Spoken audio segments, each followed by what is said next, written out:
Hello mga kaibig! Welcome back sa ating bagong YouTube channel. Ito ang pinakamaingay ng YouTuber sa balat ng YouTube. Ako si Kabibig, maglebak-lebak na tao with evidence. Naku po, halata yatang sunod-sunuran itong si Tito Soto kay Martin Romualdez. Isang request lang ni Martin Romualdez hinggil kay Bryce Hernandez na ilipat ang kustodiya, 'di ba? Na doon sana sa Kongreso ilipat si Bryce. Bumigay itong si Tito Soto. Naku kabibig, ano ba naman yan? Yan ba ang bagong Senate President? Kung si Chis Escudero pa yan, hindi talagang bibigay. Oy. Remember kahapon, si Bryce may condition sa mga congressman na okay, magbibigay ako ng impormasyon kung hindi ako ibabalik niya sa Senado. Ang mga congressman, atat na makakuha ng impormasyon kay Bryce, hindi natin alam kung totoo ba yung sinasabi ni Bryce, ay pinagbigyan si Bryce. So ang ginawa, para masunod ang gusto ni Bryce, ay si Martin Romualdez ang nag-request kay Tito Soto. Naku, pinagbigyan ni Soto. Hindi man lang kinonsulta ang kanyang mga kapwa-senador or di kaya si Marcoleta na noon ay chairman ng Blue Ribbon Committee at noon ay nagpa-contempt kay Bryce Hernandez, parang binaliwala lang. 'Di ba, Kabibig? Ano sa tingin niyo, Kabibig? So ito yung kanina, Kabibig, na nagkasagutan sila, Kabibig, nagkasagutan at kung ano ba ang rason. Naku, grabe. Unahin mo natin itong rason ni Tito Soto. Kinig tayo, Kabibig, kung ano ang rason ni Tito Soto kung bakit pinagbigyan niya. Ito na. May I clarify that quite accurate answer by Senator Estrada for the information of Senator De La Rosa and the public. Yesterday, after the hearing, during the hearings that they were conducting in the House, Speaker Martin Romualdez called me and said that their committee was allowing Mr. Hernandez to remain in the House and in the House of Representatives, and that he was requesting that he not be returned back to the Senate because of some fear for his life. That is according to him. So what I did was I asked the Speaker what he plans, because we cannot allow that. I said he is under our custody, and therefore he is in contempt in the Senate. Pag iniwan namin sa inyo, sabi ko, ibig sabihin niyan para namin pinawalan. Correct. Kaya hindi ako pumayag. Correct. So what I did was I asked the Sergeant at Arms to bring Mr. Hernandez to the PNP Custodial Center, and that is where he is now. Still under the care of the OSAA. Mr. So pinagbigyan niya si Martin Romualdez. Di ba? Pinagbigyan niya si Martin Romualdez. So eto, Kabibig, ha, eto yung video kung saan nagkasagutan silang pero maganda naman na magkaroon ng debatihan kung ano ang dapat gawin. So eto, Kabibig, ipapakita ko sa inyo kanina, as in may punto din si Senator Marcoleta sa kanyang mungkahi, sa kanyang mga sinasabi, kasi siya yung former chairman ng Blue Ribbon Committee, tapos malaman lang yan na si Bryce ay nandun na sa PNP. Ito na. Blue Ribbon Committee. Dahil kami po, ginawa namin yun through the collective wisdom. Di po ba dapat nakonsulta naman ang chairman ng Blue Ribbon Committee? Dahil kami po, ginawa namin yun through the collective wisdom of the committee. Hindi po namin gawa-gawa yun. Kaya lang namin siya cite in contempt sapagkat halos ipamukha na namin sa kanya ang mga datos. Ibinigay ko na sa kanya ang lahat ng ipinanalo at ipinatalo niya sa casino, pati yung ginagamit niyang dalawang ID na galing sa LTO, ayaw pa niyang aminin. Ganun po yung nangyari. Gusto lamang namin siyang turuan ng leksyon para sa ganun kahit papano baka maisip niya na dapat sana mapahiya na siya sa sarili niya kung meron pa siyang kahihiyan. Dapat naman sana, nung siya'y mag-request ngayon sa House of Representatives, hindi po sa kanya dapat manggaling ang request kung saan siya mag-focus. Senator Marcoleta was no longer chairman of the Blue Ribbon. No more, because we had already elected It was already Senator Lacson. Lacson, yes. Ibig bang sabihin po, Mr. President, nawawala ng visa yung ginawa namin? Hindi. Oo, He's matuloy Doon na. po pala. He's still in legal custody. Dapat po, Therefore, igagalang po kung ano yung aming iniwan. yes, you're, Doon tayo ang magsisimula. iniwan ninyo site in contempt Hindi and po. legal Nasa custody legal of the custody Senate. na po ng, He was still ng House. under the legal ng, custody of ng the Senate. Hala. Yan. May I have the permission, Mr. President, to read your letter addressed to the House Infrastructure Committee dated September 8, 2025. This is to formally approve your request for Mr. Bryce Hernandez to attend your hearing tomorrow, September 9, 2025, 9 a.m. at the People's Center House of Representatives. We expect that he be returned safely immediately after the said hearing to the Senate. So this is very categorical, Mr. President. Your their request that he be called for hearing in the House of Representatives was conditioned upon his safely return to the Senate. There is no need for a motion, Mr. President. I was still the chairman of Blue Ribbon Committee at the time, and it was very clear that we committed him to the custody of our Sergeant at Arms. Correct. Not in Quezon City, not anybody else. And so, as already asked by Senator Alan, we're not supposed to change the rule. I move, Mr. President, that he be back immediately to the custody of the Senate, not only because this is the condition that you gave them, but more importantly, in order to erase the perception that if he is here in the Senate, he is not safe. Correct. I will reject the idea that if he returns in the Senate, manganganib ang buhay niya. It is as if that we're giving credence to his statement, which I believe is not true, Mr. President. Mr. President. Majority Leader. Yes, Mr. President, with due respect to our colleague, Senator Marcoleta, there was an intervention. Actually, he was supposed to come back to the Senate, but the Speaker of the House had intervened and asked if he can be kept in the House, which you did not agree. And you said that we will put him in the PNP Custodial Center under the custody still of OSA and the Senate. Legal custody of the Yes. Senate. So Still. when he wrote the letter, Your Honor, wala pang intervention. So walang kasalanan dyan si Senate President. He was going to bring him in, but we are not bending any rule. But Because the the Senate President already has said the rule. Mr. which President, allows the us- request of the Speaker of the House of Representatives is inconsequential here. Legal or otherwise, custody must be here. They are only asking us to lend the still acquired by the Senate. And then the committee was the one who ordered him to be legally detained in the custody of the Senate. The committee was the one who did that, not the Speaker of the House of Representatives. He could request that, but we are sorry to deny that Maybe, because Mr. President, legal custody, Mr. President, yeah, legal or physical, is still with the Senate. Mr. President, I think the points raised by Senator Marcoleta are valid. I think at the time, the witness had no fear of his life, but now he has fear of his life. We will guarantee that he's safe, even if he's in the Senate. No, so we're guaranteeing his safety if he's here in the Senate. But let's also be transparent, Your Honor, because I think the question there is, kung meron, There. correct, There might be a perception that if he is here, he might be influenced by someone.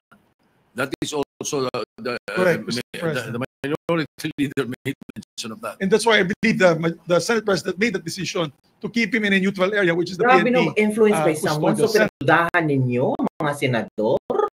So hindi nyo pinagdudahan ang mga kongresista na pwedeng mag-influence din. Ano ba to? Kawawa naman yung mga ibang senador dyan. So yung Senate President ang dududa sa mga senador na pwedeng i-influence nila si Bryce. Ala ka, ano ba naman niya? But then again, Mr. President, we're a deliberative body. If the body would wish him back here to the Senate, then we can discuss it. Ano nangyari sa'yo? Just a quick intervention. Go ahead, Senator Lacson. I would like to echo the earlier manifestation of the Majority Leader. Yung letter po ng ating Senate President was valid before the intervening event occurred. So we cannot invoke the letter of the Senate President kasi wala pa yung intervening event na mayroong request from the Speaker of the House. And the Senate President using his own wisdom, granted the request, but we are not given, or we have not given the legal custody of Bryce Hernandez to the House. We still maintain or retain the legal custody over his person. And as I mentioned earlier, kung kailangan siya ng House, they will have to seek permission from the Senate President. Again, yes. Oh, they are not. Thank you, Mr. President. Yes, Mr. Senator De La Rosa. President. Yes, go ahead. Thank you, Mr. President. Mr. President, Let Senator De La Rosa speak first. We have a very why the speaker requested for Bryce Hernandez to be detained, not in the Senate, because for fear of being influenced by anybody or any member of the Senate. Alam mo, Mr. President, Colonel Grijaldo nag-testify dito sa ating committee about the wrongdoings of the members of the Quadcom. Nagsumbong siya dito, Tama. Mr. President. Tama. And after he read his statement, Tama. sabi niya sa amin, Sir, can I be protected? So, I share the information to the committee and even to the leadership of the Senate. But the following day, or the days after, he was required to appear before the Quadcom, and he was cited in Correct. contempt. Nang siya ay na-contempt, kinulong siya doon. At nang kinulong siya doon, look what happened. Binubumbard siya doon, pinupuntahan siya doon, at sinasabihan na huwag yung gusto namin na mangyari, gawin mo na para makalabas ka na dito sa Ganun. kulungan. Hindi nag-give in si Colonel Grijaldo. Kinulong siya hanggang natapos ang 19th Congress. Ano sabi sa President?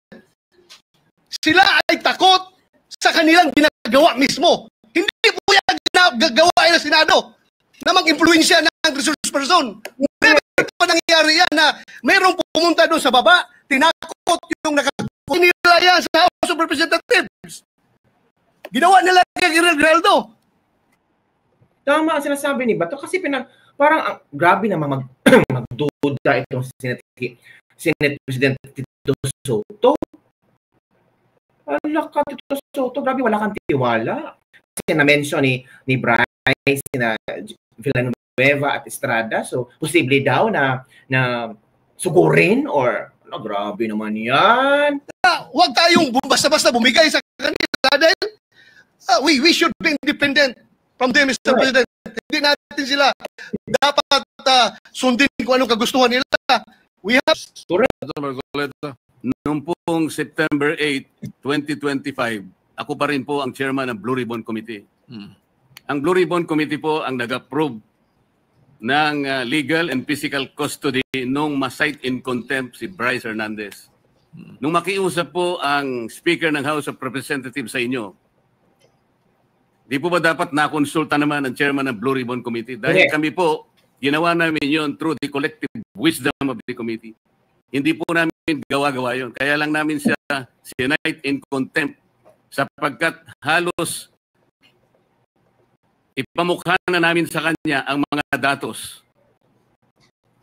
Ibinigay ko na sa kanya ang lahat ng ipinanalo at ipinatalo niya sa casino. Pati yung ginagamit niyang dalawang ID na galing sa LTO. Ayaw pa niyang aminin. Ganun po yung nangyari. Gusto lamang namin siyang turuan ng leksyon. Para sa ganun, kahit papano, baka maisip niya na dapat sana mapahiya na siya sa sarili niya kung meron pa siyang kahihiyan. Dapat naman sana, nung siya mag-request ngayon sa House of Representatives, hindi po sa kanya dapat manggaling ang request kung saan siya magko-custody. Ang custody po yung natapos na. Nagsalita na po ang Blue Ribbon Committee. Bakit po hindi man lang nakonsulta ang Blue Ribbon Committee? Bakit kailangan po ang House of Representatives Speaker ang mananaig sa kanyang request? Kalabisan na po ba ang Blue Ribbon Committee noong araw na yun, Mr. President? Yan. Sagutin mo, Soto. May I be clarified on what date that transpired? Yesterday or September 8 po. Monday? Yes, Mr. President. Majority Leader. Monday was the hearing here in the Senate. Monday he was cited in contempt. But the hearing in the House was on Tuesday, September 9. Yes, And Tuesday. So in the evening, when yesterday, no? So in the evening, when the speaker called me, Senator Marcoleta was no longer chairman of the Blue Ribbon. No more because we had already elected It was Senator already Senator Lacson. Lacson. Yes. Ibig ba sabihin po, Mr. President, nawawala ng visa yung ginawa namin? Hindi. He's Ganun still, po pala. he's still in legal custody. Dapat po, Therefore, igagalang po kung ano yung aming iniwan. yes, Doon tayo magsisimula. Ang iniwan ninyo sa in contempt. Illegal Nasa custody legal of the custody na po ng He was still under the legal Uy, napaghalataan. Pinakabibig, yun ang nangyari kanina kabibig, na kung saan talagang kinumpronta ni Senator Marcoleta. Di ba mga kabibig? Kamalin na naman. Di ba? Naku, pinagbigyan ang request ni ni marunong versus nagmamarunong, sabi ng mga netizen dito ha. Ito pang sinabi nila. Palitan na lang si Tito Soto, hindi marunong umintindi din ng paliwanag. Napakaganda na para ang ang ganda na para sa sambayan Pilipino nakikinig ng kaso sa DI contractor. Sana po Soto, nasa tama ka palagi dyan kung anong totoo. Nakulakso ng Itbulaga, tuta ni Makoy. Kupal na Soto, mag-step down ka na sa Senado. Si Garcia lang naman ang nagpanalo si Sandro Villar. Hoy, Villar, huwag kang ganyan ha. Huwag kang ganyan. Attorney versus Itbulaga. TV host, comedian versus attorney Itbulaga. Soto, ano bang pakay mo? Gusto mo magkagulo na ang taong bayan? Mag-isip ka, maraming gisingan na tao na handang lumaban sa mga taong gobyerno na magnanakaw. Sabi ni Kenger, bakit kung si Chase Pasanan yan, hindi hahayaan ni Chase na magkaroon ng ganyan because Senate and Congress is separate, di ba? Tapos, ang nag-request speaker, pinagbigyan agad-agad. I'm sure kung si Chase Escudero pa ang Senate President at yung si Speaker Martin Romualdez ang magtawag dito, ang mag-request, hindi pagbibigyan kasi kailangan yung konsultuhin muna. So it means si Lacson bumigay din. 'Di ba? Kasi sinabi niya dito, hindi ka na ang chairman ng Blue Ribbon Committee si Lacson na. So it means si Lacson bumigay din. Sinang-ayon na din ni Lacson ang gusto ni Tito Soto. Nako, kung sa Chis pa yan, hindi yan mangyayari kabibig. Kasi may paninindigan si Chis Escudero. Nako po, yan nakikita na natin ha. Mga kabibig, nakikita nyo na mas maganda nun, nandun si Marcolita, nandun si Bato, nandun si Alan Peter Cayetano, talagang pinakikita sa atin ba na kung ano ang tama at mali. Kung ano yung tinatawag na huwag mo kaming apakan kasi alam namin ang aming ginagawa. Tama si Senator Marcolita. So invalid na yung mga ginagawa namin cite in contempt. So bale, pag si Lacson na, walang bisa ni Lacson ng cite in contempt na ginawa namin. Oh, yun ang pinopoint out ni Marcolita. So ano kabibig, ano ang reaction dito? Comment down below. And don't forget to subscribe and share this video. Ano sa palagay nyo? Sunod-sunuran ba? Itong tuta din ba ito ni Martin Romualdez? Ay, nako. Or gusto lang dito Soto na magkaroon ng unity between Senate and Congress. Magkaroon kaya ng unity. Nalaglaga na nga ang ginawa ngayon eh. Yun lang kabibig. Don't forget to like, subscribe, and share this video.